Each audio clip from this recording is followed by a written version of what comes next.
My name is Diane Awerbuck, and this is from a short story called Backstage. It's about a woman who was in love with my father, and she wasn't my mother, and she was with him on the night that he died. This is what happened instead, she told me as we sat on the slippery benches at the hearth and the ice melted in my ginger snap. She told me, and I listened and added the pictures.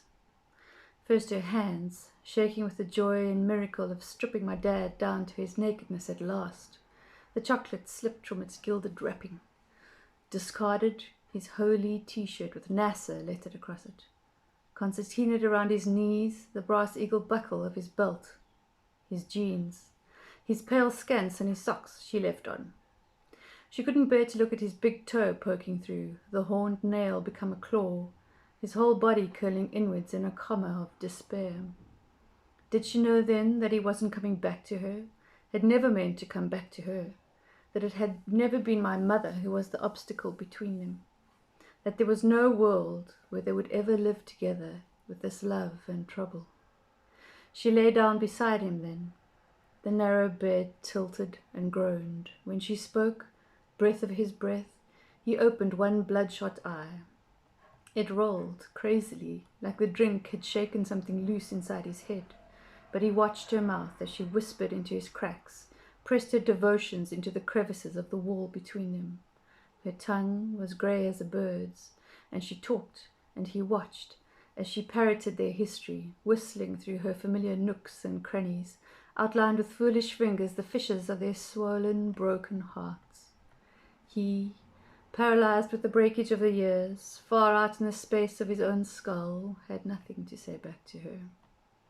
And then it was dawn. In all these unbounded cosmic hours, she had still not been able to find the right words to summon love into being. Her tongue had been stopped. No telling of truth would set them free. Her stomach growled. "All right then," she said, sudden and decided. She sat up and their skins separated. "Why don't you just do it? You're always saying you will. Why don't you just put us all out of our misery?" Then she got up and left him, as she told me she did, her words clear as a rehearsal read-through. She locked him in that smothering room like a rocket, glad of his suffering, and threw the key back through the smeared skylight against the day after.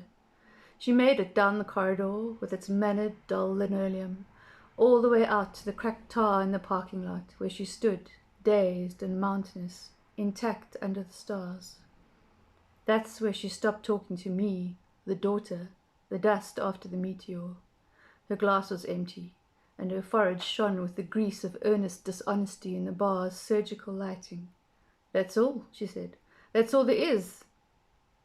But she heard the shot. I know she did. Heard it dull and trembling even through the face brick like the last heartbeat of the Minotaur or its orgasm. Only then did she drive away, when she was sure that he was dead.